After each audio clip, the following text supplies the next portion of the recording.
करण शर्मा और अर्जुन शर्मा है और रजनी शर्मा जो बेटी मेरी है। इस वक्त जब सर मैं भर्ती हुआ था सर, मेरे पास पैसे नहीं थे मैं कि मैं भर्ती हो पाऊँ।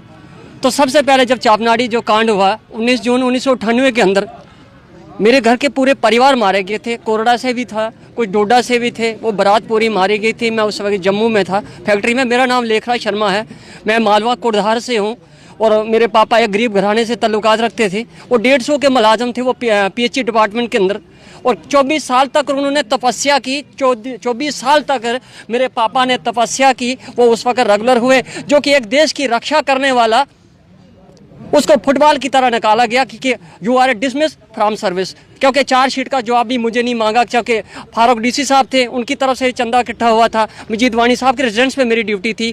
तो पूरे डॉक्यूमेंट्स, एनकाउंटर की तो बात छोड़िए, तो जो देश की रक्षा करता है तो सीना तान के चलता है, चाहे किसी भी धर्मशास्त्र के अंदर हो, किसी भी जाति का हो। तो जब देश की रक्षा करनी है, सत्य का वचन पहनना है, तो मानू चोला जो पहनना है तो वो झुककर नहीं पहना जाता है। सत्य ही बलवान होता है, सत्य के ऊपर ही ये पृथ्वी खड़ी है। कि सबसे पहले जो दुख में सिमरन करे सुख होई, जो सुख में सिमरन न करे दुख कहाँ का होई। कहते मतलब निकल गया तो पहचानते नहीं, यूं जा रहे हैं जैसे कोई जानते भी नहीं।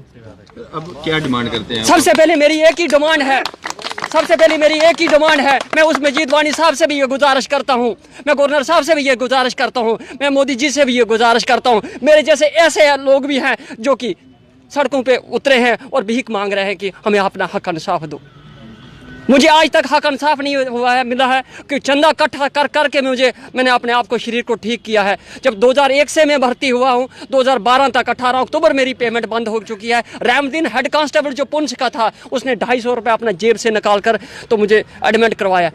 पेरेंट्स तक कोई खबर नहीं थी, 4 दिन तक मुझे वो वहीं हॉस्टल के अंदर रहा। उसके बाद चंदा इकट्ठा करके मैं ठीक हुआ, जम्मू में भी रहा, और एंडिंग 18 अक्टूबर 2012 में मेरी पेमेंट बंद कर दी, और उसके बाद 2013 में डिसमिस फ्रॉम सर्विस कर दिया।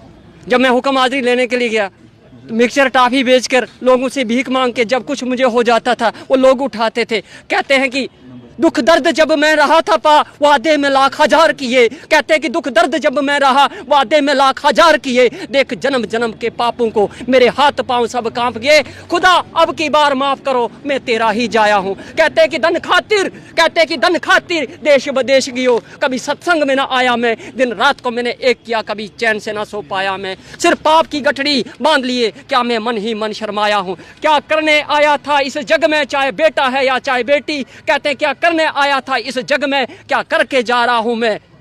कहते फंस कर निशावर विषयों में अपने मन को बरमाया मैं। सारी उम्र यूं ही बीत गई, मैं समझ नहीं कुछ पाया मैं।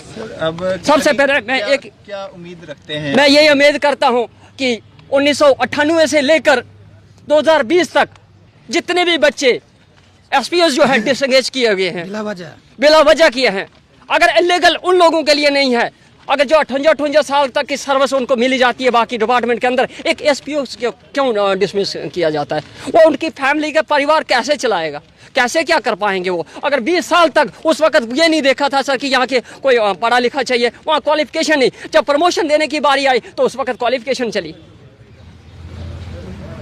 सब मेरी एक उम्मीद है कि मेरी ये बात जो है गवर्नर साहब तक बात पहुँचे, मोदी साहब जी के पास बात पहुँचे। कैसे मेरे जैसे काफ़ी लोग हैं जो तरस रहे हैं नौकरी के लिए, अपने बच्चों के लिए तरस रहे हैं। कि कोई घर के अंदर गृहस्थाश्रम के कोई अंदर आता है तो हम मुंह पोछा करते हैं, बैठो बैठो खाना खा के चला जाओ। जब हमारे पास होगा नहीं तो हम देंगे कहाँ से? कहते हैं कि मुसीबत के अंदर वही साथ दे जो कि सच्चा विस्तार दे। कहते हैं कि थाने के अंदर चला जाओगे, मुंशी को पैसे दोगे, मुंशी तब जाके रिपोर्ट लिखता है। कहते अदालत के अंदर चला जाओगे, वकील को पैसे दोगे, वकील तब जाके वकालतनामा लड़ता है। मेरे उस खुदा की शरण में चला जाओ, मेरे उस भगवान की शरण में चला जाओ, वहाँ सिर्फ खाली शीश झुकाना पड़ता है, वहाँ कोई फीस नहीं लगती है।